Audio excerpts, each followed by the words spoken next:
어제는 각자 도생의 함정을 살펴봤습니다. 귀를 막으면 들을 자가 없고요. 약자를 외면하는 사회는 결국 무너진다는 내용이었는데요. 사회는 가장 약한 자를 돌보는 것만큼만 강해질 수 있습니다. 오늘은 그 연장선상에서 우리 내면의 욕망과 교만이 어떤 일을 하는지, 그리고 하나님의 지혜가 우리에게 무엇을 가져다 주는지 두 가지로 함께 살펴보도록 하겠습니다. 첫 번째, 욕망은 우리를 가둡니다. 17절입니다. 연락을 좋아하는 자는 가난하게 되고 술과 기름을 좋아하는 자는 부하게 되지 못하느니라. 연락을 좋아하고 술과 기름을 좋아하는 자는 육체적인 쾌락과 즐거움, 안락함을 지나치게 사랑하는 사람을 말합니다. 물론 성경은 쾌락 자체를 반대하지는 않습니다. 하나님이 주신 거예요. 시편 104편 15절입니다. 사람의 마음을 기쁘게 하는 포도주와 사람의 얼굴을 윤택하게 하는 기름과 사람의 마음을 힘있게 하는 양식을 주셨도다. 그런데 문제는 과도함이죠. 하나님보다 파티를 더 좋아하고 술과 음식을 더 사랑하는 것, 절제 없이 당장의 즐거움만 쫓는 것이 문제랄 수 있겠습니다. 그래서 결국엔 가난하게 되는데요. 누가복음 15장의 탕자가 그러하죠. 오늘날로 하자면 카드 빚이 쌓여가면서도 계속 명품을 사 모으고 대출받아서 해외여행 다니고 저축은 없는데 배달 음식만 시켜 먹는 그런 모습이 아닐까 생각해 봅니다. 당장은 좋고 편하고 즐거울 수 있습니다. 그런데 결국엔 궁핍해질 뿐이죠. 20절입니다. 지혜 있는 자의 집에는 귀한 보배와 기름이 있으나 미련한 자는 이것을 다 삼켜버리느니라. 지혜와 미련함의 대조가 분명합니다. 지혜로운 사람은 저축하고 관리합니다. 반면에 미련한 사람은 다 삼켜버리는데요. 마치 블랙홀처럼 아무리 들어와도 남는 게 없습니다. 월급이 들어와도 사라지고 보너스를 받아도 흔적도 없이 증발하는 것입니다. 그런데 그 다음은 더 심각합니다. 25절, 26절. 게으른 자의 욕망이 자기를 죽이나니 이는 자기의 손으로 일하기를 싫어함이니라. 어떤 자는 종일토록 탐하기만 하나 의인은 아끼지 아니하고 베푸느니라.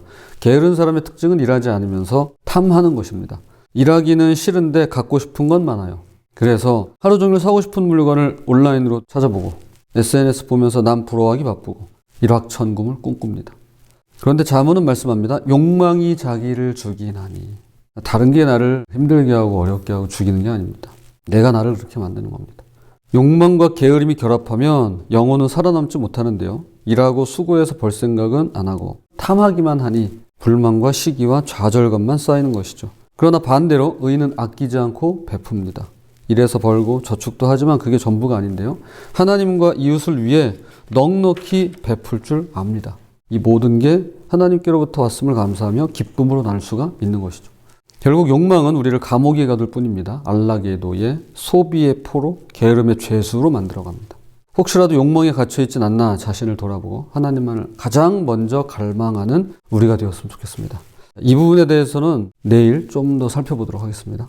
자, 그런데 여기서 놀라운 말씀이 나오는데요. 둘째로, 지혜는 우리를 자유케 합니다. 18절, 악인은 의인의 속전이 되고 사악한 자는 정직한 자의 대신이 되느니라. 속전이란 몸값을 의미합니다. 누군가를 자유롭게 하기 위해 치르는 값, 대속을 의미하는데요. 그러니까 이런 뜻이죠. 악인이 의인을 위해 대가를 치른다는 겁니다. 물론 의인이 악인을 대신해서 대가를 치르기도 합니다. 그런데 오늘 말씀합니다. 악인이 의인을 위해 대가를 치른다는 겁니다. 이게 하나님께서 지으신 원리예요. 그리고 의인을 해치려던 악인의 계획이 역전되어서 악인 자신이 그 재앙을 당하고 의인은 자유를 얻게 된다라는 것입니다. 에스더서에 보면 페르시아 제국의 총리 하만은 유대인 모르드게가 자기에게 절하지 않는다는 이유로 그를 죽도록 미워했습니다. 뭐가 그렇게 미운지. 그래서 하만은 높이가 22m나 되는 거대한 나무 형틀을 세웁니다. 또 자기 집 앞마당에 세워요. 거기에 모르드게를 달아 죽이려고 세운 겁니다. 계획은 완벽했고 왕의 허락도 받아냈습니다. 그런데 하나님께서 역전시키는데요. 그날 밤 왕이 잠을 못 이루고 역사책을 읽다가 모르드게가 자기 목숨을 구한 사실을 뒤늦게 발견하게 됩니다. 마침내 모든 영예는 모르드게가 받게 되고 하만은 자기가 손수 만든 형틀에 매달려 죽고 마는데요. 악인이 의인의 속전이 된 것이죠. 여호수아 7장에서 이스라엘이 난공불락의 여리고성을 정복한 후 그보다 훨씬 작은 아이성을 공격했다가 참패를 당하는 내용이 나옵니다. 그 이유가 아간이라는 사람이 하나님께 바쳐야 될 물건을 훔쳤기 때문인데요. 은 200세겔, 50세겔 나가는 금덩이 하나, 시날산 외투 한 벌을 자기 장박에 숨겼던 것이었습니다. 한 사람의 죄 때문에 전체가 패배했는데요. 35명이 사망하게 됩니다. 그때 하나님께서 아간을 집어내세요. 그리고 아간과 그의 가족을 돌로 치는 형벌을 내리십니다. 한 사람이 이스라엘 전체를 대신해서 심판을 받은 것이죠. 그 후 이스라엘은 아이성을 정복할 수 있었는데요. 악인이 의인들의 속전이 된 것입니다. 이스라엘 백성이 400년 동안 노예로 살았습니다. 심지어 억압당하고 학대받으며 태어난 신생아들이 나일강에 던져져 버렸습니다. 하나님께서 모세를 보내셨지만 바로는 완강하게 거절했습니다. 그래서 10가지 재앙이 애굽을 쳤습니다. 이집트는 완전히 파괴되었고 바로의 군대는 홍해에 수장되고 말았습니다. 이사야 43장 3절 4절 말씀입니다. 내가 애굽을 너의 속량물로 구스와 수바를 너를 대신하여 주었노라. 네가 내 눈에 보배롭고 존귀하며 내가 너를 사랑하였은즉 내가 내 대신 사람들을 내어주며 백성들이 내 생명을 대신하리니. 애굽이 이스라엘의 속전이 되었습니다. 그런데 지혜는 더 놀라운 자유를 주는데요.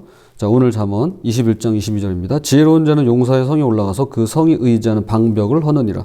아무리 요새화된 성과 아무리 강력한 군대라도 지혜로운 한 사람이 무너뜨릴 수 있습니다.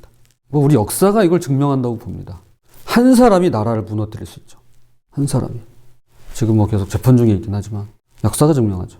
자, 이 한 구절을 담아낸 묵공이란 만화책이 있습니다. 중국의 춘추 전국시대 제자 백가 중에 유가, 도가 이렇게 있잖아요. 그 중에 묵가의 비공사상이라는 게 있습니다. 공격을 안 한다 이런 거예요. 워낙에 전쟁이 빈번한 시대다 보니까 특별히 침략 전쟁을 반대하고 사회를 안정화시키고자 하는 사상이었습니다. 그래서 픽션이긴 하지만 묵가 출신의 형리 한 사람이 4,000명이 사는 양성을 조나라 2만 대군에 맞서서 수성, 즉 지켜내는 스토리입니다. 이게 2006년에 영화로 제작되었는데요. 유덕화, 그리고 이번에 고인이 되신 안성기 배우가 출연했습니다. 오늘의 잠언이 말씀하는 바는 힘이 우리를 자유케 하는 게 아니라는 것입니다. 돈도 권력도 무력도 진정한 자유를 줄 수 없으며 지혜가 자유를 준다는 것입니다. 우리가 두려워하는 게 있습니다. 사람들의 평가, 경제적 불안, 미래에 대한 걱정 등이 그러합니다. 그런데 지혜가 그 모든 두려움의 요새를 무너뜨린다는 것입니다. 어떻게 해요? 21절입니다. 공의와 인자를 따라 구하는 자는 생명과 공의와 영광을 얻느니라. 지혜로운 사람은 공의와 인자를 따라 구합니다. 정의롭게 살고 은혜롭게 대합니다. 그러면 생명과 공의와 영광을 얻게 되는데요. 이것이 진짜 자유입니다. 사람들의 인정을 구하지 않아도 되는 자유, 부정한 방법으로 성공하지 않아도 되는 자유, 남과 비교하지 않아도 되는 자유 말이죠. 그런 우리가 되었으면 좋겠습니다. 자, 이제 말씀의 결론을 맺겠습니다. 욕망은 마치 감옥과 같아서 쾌락을 사랑하고 일하지 않고 탐하며 교만으로 가득한데요. 이 길은 우리를 더 깊은 감옥으로 끌고 갈 뿐입니다. 그러나 반대편에 지혜가 주는 자유가 있습니다. 절제하고 저축하며 베풀고 공의와 인자를 따르는데요. 이 길은 우리를 진정한 자유로 인도해 줍니다. 그런데 이 지혜는 하나님께로부터 옵니다.